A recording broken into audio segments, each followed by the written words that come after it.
말씀의 제목이 은혜 아래 있는 자 삭개오.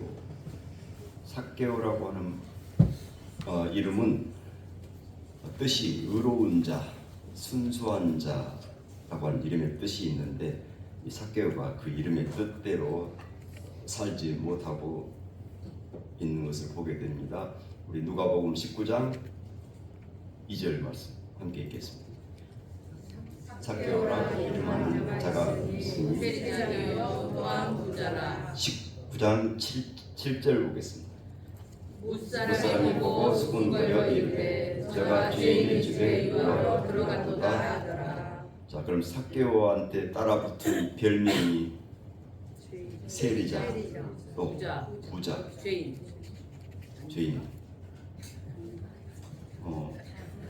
이렇게 됐네요. 이제 삭개오가 원래 이름의 뜻은 의로운 자, 순수한 자 이런 뜻을 가지고 있는데, 그가 얻은 별명은 세리장이라고 하면 민족의 반역자예요. 또 부자라고 하는 것은 동족의 배신자라는 뜻이고, 죄인은 여기서 죄인 중의 죄인입니다. 오늘 이야기는 이 민족 반역자가 예수님을 만나서 옛 주인을 버리고 새 주인을 모시고 살게 된 이야기입니다. 또 오늘 이야기는 동족의 배신자가 예수님을 만나서 법 아래서 살던 사람에서 이제 은혜 아래서 사는 사람이 된 이야기입니다. 오늘 이야기는 죄인 중에 죄인이 예수님을 만나서 죄의 종이 의의 종으로 살게 된 이야기입니다. 먼저 민족의 반역자가 예수님을 만나서 옛 주인을 버리고 새 주인을 모시고 살게 되었습니다. 삭개오가 이 나라에서 세리 노릇을 한다는 것은 그리 권장할 만한 일이 못 되었습니다. 왜냐하면 유대 사람으로 태어나서 유대 사람의 재물을 이방 나라 로마에다가 바치는 일을 좋아할 사람은 없습니다.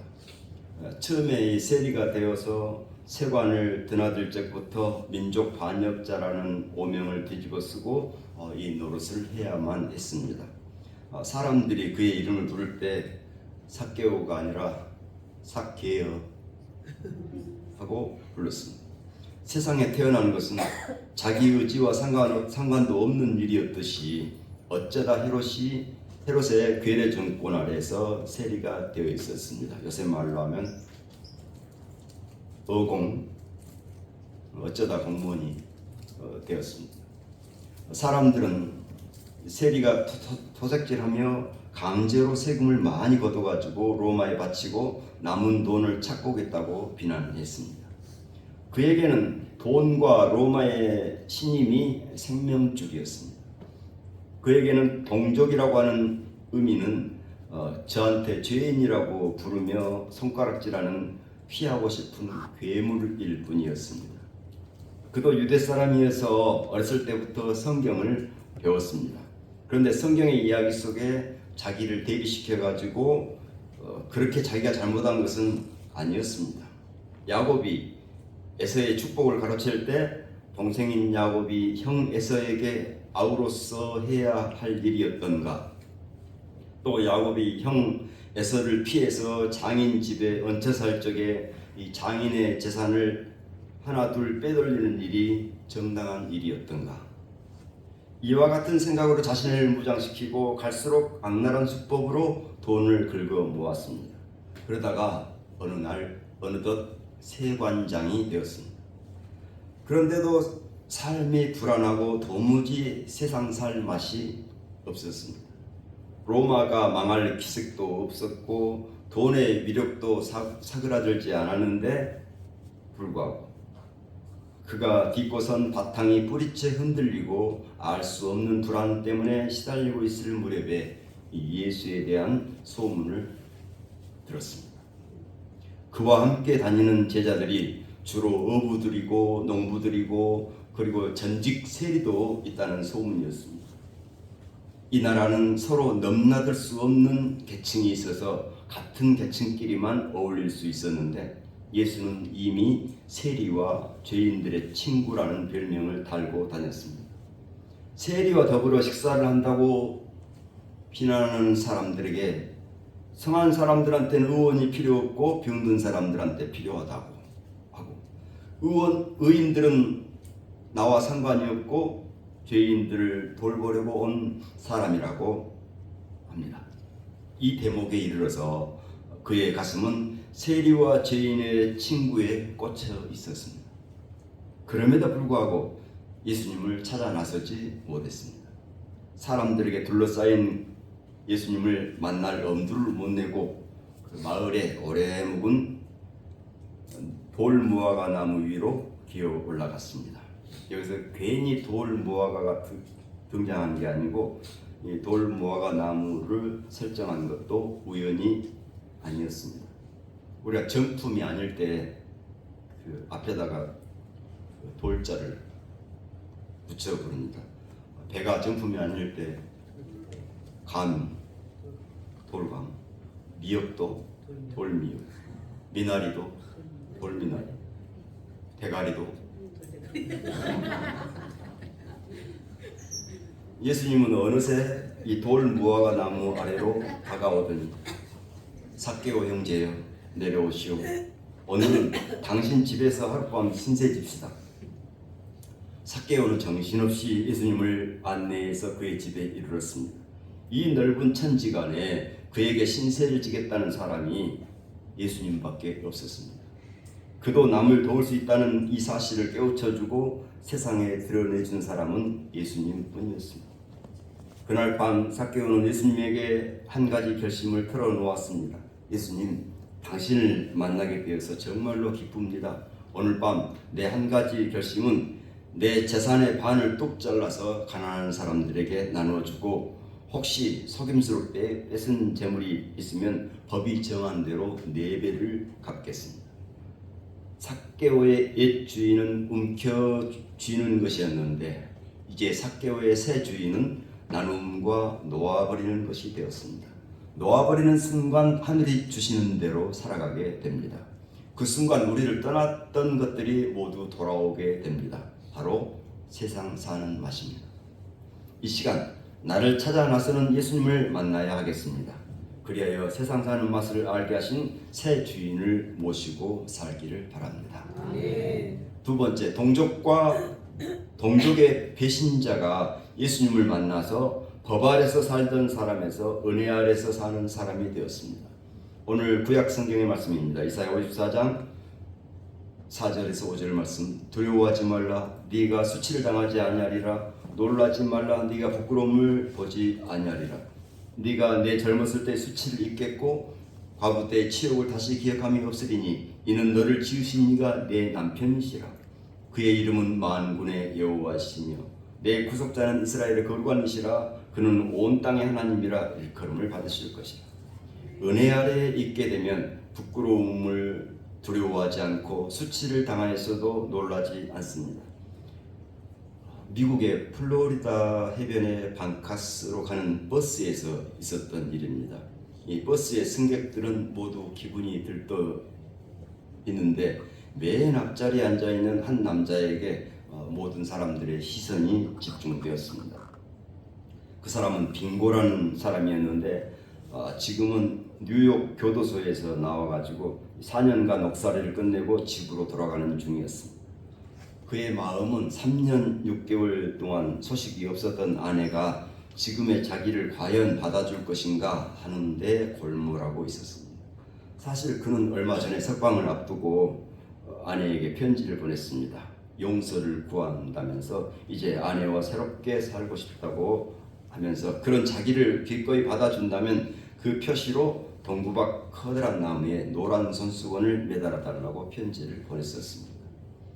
그날 그곳에 노란 손수건이 보이지 않으면 그는 버스에서 내리지 않고 그곳을 지나쳐갈 계획이었습니다.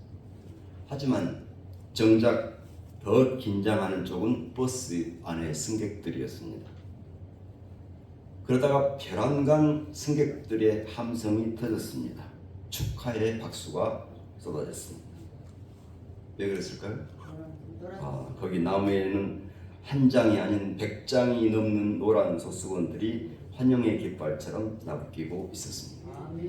이 죄인 빙고를 뜨겁게 맞이하는 아내의 모습이 오늘 죄인 삭개오를 맞이하는 하나님의 모습이요, 죄인 삭개오를 찾으시는 예수님의 품입니다. 이날 법 아래서 살던 삭개오가 이제 은혜 아래에 있는 사람 삭개오가 되었습니다. 법 아래서 살던 사람은 동족의 배신자로 살아왔습니다. 동족의 신임을 중대하게 범해왔습니다. 오늘은 6.25 민족 화해 주일입니다. 민족 화해를 위해 힘쓰지 않는 교회는 동족의 신임을 중대하게 배신하는 것입니다. 마태복음 5장 23절 말씀입니다.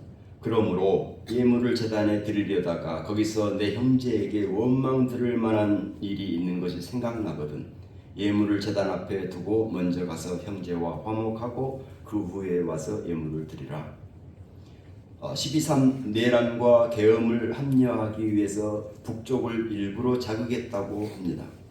이스라엘이 이란 핵시설을 공격하고 이란도 만만치 않은 보복 공격을 하는 세계의 도처에서 전쟁 소식은 우리의 기도 제목입니다. 평화와 화해가 들불처럼 번지도록 기도해야 하겠습니다. 아멘. 하나님의 은혜 아래에 살게 되면 평화와 화해의 선언을 하게 됩니다. 누가복음 19장 8절입니다. 삭개오가 서서 주께 여짜오되 주여 보시옵소서 내 소유의 절반을 가난한 자들에게 주겠사오며 만일 누구의 것을 속여 빼앗은 일이 있으면 내 갑절이나 갚겠나이다. 은혜 아래에 있는 사람은 이제 구원받은 하나님의 백성으로 살게 됩니다. 은혜 아래에 있는 사람으로 살기를 바랍니다. 세 번째는 죄인 중에 죄인이 예수님을 만나서 죄의 종에서 의의 종으로 살게 되었습니다. 로마서 6장 16절입니다. 너희 자신을 종으로 내주어 누구에게 순종하든지 그 순종함을 받는 자의 종이 되는 줄을 너희가 알지 못하느냐? 혹은 죄의 종으로 사망에 이르고 혹은 순종의 종으로 의에 이르느니라. 의의 종은 그 마음에서 기쁨이 솟구칩니다. 기쁨이 없으면 의의 종이 아니고 죄의 종입니다. 성경은 처음부터 죄의 종은 분노의 그 상이고 의의 종은 기쁨의 상으로 표시하고 있습니다.